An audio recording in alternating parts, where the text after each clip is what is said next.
জি জি, আমি এখনই ম্যাডামকে বলছি। ওকে ওকে ম্যাডাম, একটা মিস্টেক হয়ে গিয়েছে। আবার কি করেছো? আজ অফিসে একটা ইনভিটেশন কার্ড এসেছে, আপনাকে বলতে একদম ভুলে গিয়েছিলাম। কিসের ইনভিটেশন?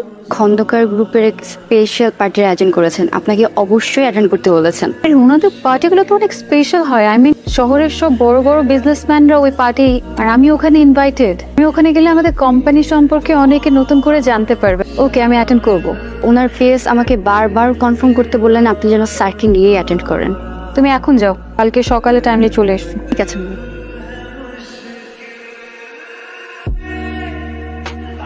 এটা হচ্ছে আমাদের টোটাল ডিজাইন। এটা হচ্ছে ম্যাম রিসেপশন, এটা হচ্ছে ম্যাম আমাদের ওয়েটিং রুম। প্রজেক্টরের ডান দিকে হচ্ছে আমাদের ডেস্ক করা থাকবে। নাইস। এটাই ফাইনাল ডিজাইন? ম্যাম এটা হচ্ছে ফাইনাল আমাদের। আমার কাছে ভালো লেগেছে, আপনারা একবার দেখে নেবেন প্লিজ। আপনারা কাজ শুরু করতে পারেন। এটা হচ্ছে আমাদের terms and conditions. Sure 70% advance. আমি আসলে এটা পারবো না। আমরা কাজ শুরু হওয়ার আগে আপনাদেরকে 30% দিতে পারবো। 50% কাজ হয়ে যাওয়ার পরে 30% দিব। পুরো কাজ হয়ে যাওয়ার পরে বাকি 40% আপনাদেরকে পে করা হবে। আপনি একটু অ্যাকাউন্টসে চেক করবেন তবে কি অ্যাডভান্স করতে পারবেন।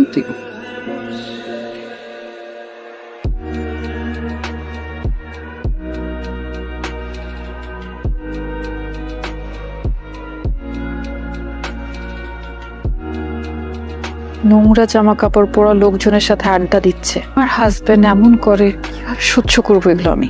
শান্ত, তোমার সাথে একটু কথা আছে। তুমি কি আজকাল ফুটপাতের মতো নোংরা জায়গাতে বসে আড্ডা দেওয়া শুরু করেছো? আজকাল না তো, আগে থেকেই, ভুল হওয়ার পর থেকেই। একটা কাজ করো, আজকে আমাদের বেডরুমে যাওয়ার আগে বাইরের ওই ওয়াশরুমটাতে গিয়ে এই কাপড় চোপড়গুলো ছাড়বে, ভালো করে একটা শাওয়ার নেবে, তারপরে এসো। ওকে। সত্যি কথা বলতে তোমার এইসব জিনিস না আমার সহ্য হচ্ছে না। আমি বেটার ওই পাশের বেডরুমে ঘুমাবো আজকে থেকে। আর ওই বেডের বিছানা তো শক্ত, ওখানে আমি ঘুমাবো না, তুমি তোমার রুমে ঘুমায়। Sure wish.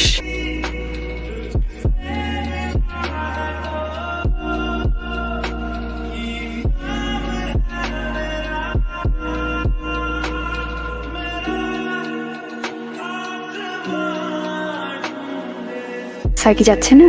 উনি যাবেন না, পার্টিতে সবাই ব্যাপারে যাচ্ছে তো সেই জন্যই বললাম।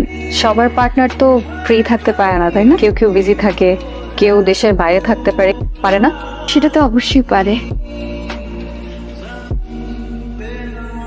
আমি একটা পার্টিতে যাচ্ছি, ফিরতে দেরি হবে। এই পূর্ণতা, থ্যাংক ইউ সো মাচ, আপনি আপনার সুন্দর পার্টিতে আমাকে ইনভাইট করেছেন। I am really glad. আপনার সাহেবকে দেখছি না? উনি উনি বিজি, দেশের বাইরে গেছে আর কি। Bad luck. না না না। হ্যালো এভরিওয়ান, উনি হচ্ছেন পূর্ণতা। ওনার দারুণ একটা আইটি ফার্ম আছে, এই সারা দুনিয়া জুড়ে বড় বড় সব কাজ করে থাকেন। ওনাকে চিনতে পারছেন নাকি? আপনি আসলে আমি অনেক খুশি হয়েছি। আচ্ছা আপনি একটু কথা বলেন, আমি আসছি। Excuse me. হ্যাঁ শিওর। তুমি এখানে কি করছো? বোন, এটা আমার পার্টি, এখানে প্লিজ আমাকে ছোট করো না এদের মাঝখানে। এটা দেখো আমার বিজনেসের চাই, প্লিজ তুমি এখন চলে যাও, এই মুহূর্তে চলে যাও প্লিজ। আমার কি সৌভাগ্য। শান্ত সাহেব যে, প্লিজ আসুন। আপনি আসছেন, আমি সিরিয়াসলি বিশ্বাস করতে পারছি না। এক্সকিউজ মি এভরিওয়ান, উনি হচ্ছেন মিস্টার শাহরিয়ার শান্ত, একজন বিখ্যাত চিত্রশিল্পী। আমি প্যারিসে একজন বিখ্যাত চিত্রশিল্পীর কাছে ওনার নাম শুনেছি। শান্ত সাহেবের অনেকগুলো একটা ছবি আছে। শান্ত সাহেব কিন্তু একজন ভালো মানের ইন্টেরিয়র ডিজাইনার, একজন খুব ভালো মানুষ। উনি অনেক বড় বড় প্রতিষ্ঠানের কাজ ছেড়ে দিয়েছে। উনি কিন্তু সব পার্টিতে যান না। আজকে ওনাকে পেয়ে আমি ভীষণ খুশি। আপনাকে ধন্যবাদ আমার, আপনি কষ্ট করে আমার পার্টিতে আসছেন।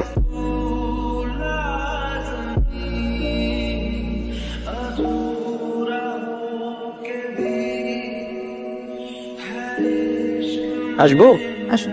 ইন্টেরিয়র ডিজাইনারের সাথে যোগাযোগ করেছেন? করেছিলাম তো, ওনাদের ম্যানেজার বললেন এখন ওনারা কাজটা করতে পারবেন না। ওনাদের আগের বিল ঠিকঠাক মতো ক্লিয়ার করেন না? হ্যাঁ ম্যাডাম, করেছিলাম। আপনি একটা কাজ করুন, কোম্পানির ওনারের সাথে আমি ট্রাই করেছিলাম ম্যাডাম, ওনার খুব ব্যস্ত আছেন, উনি কথা বলতে যাচ্ছেন না। আগামীকালকে ওনারের সাথে আমার একটা মিটিং সেট করুন, সরাসরি ওনার সাথে গিয়ে কথা বলবো। আই গেস আমি সরাসরি কথা বললে উনি না করতে পারবেন না। ঠিক আছে ম্যাডাম, থ্যাংক ইউ ম্যাডাম।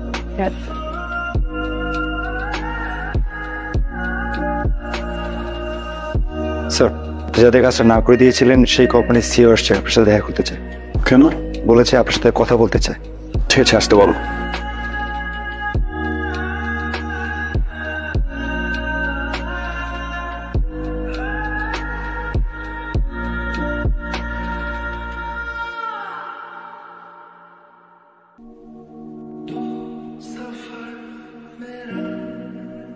শান্ত, বলুন, আপনার জন্য কি করতে পারি? আমরা চাইছি আমাদের অফিসের ইন্টেরিয়র ডিজাইনটা আপনাদের কোম্পানি করুক, সেজন্যই এসেছি। অ্যাকচুয়ালি কয়েক মাস ধরে আমি এত কাজ করেছি যে কয়েকদিন আমি আসলে একটু রিল্যাক্স থাকতে চেয়েছিলাম। অফিস পর্যন্ত যেহেতু চলে এসেছেন, অবশ্যই আপনাদের কাজটা করব। Thank you. Your most welcome.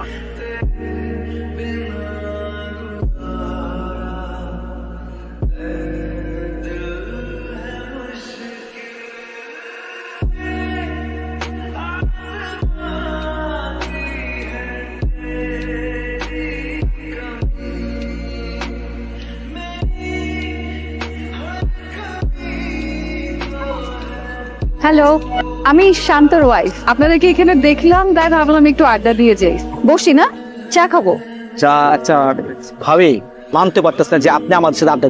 এই যে ভাইকে কতবার বলছি একটু বাসা নিয়ে যান, ভাবির সাথে পরিচয় করে দেন। আমি বল তোর ভাবি তো অনেক বড় বিজনেসম্যান, আমাদের সাথে আড্ডা দিবে না। নেই আমাদের একদম। Thank you. সত্যি ভাই, আপনি সারপ্রাইজ দেন আমাদের।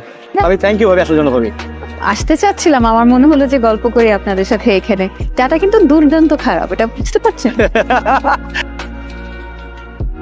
I am sorry.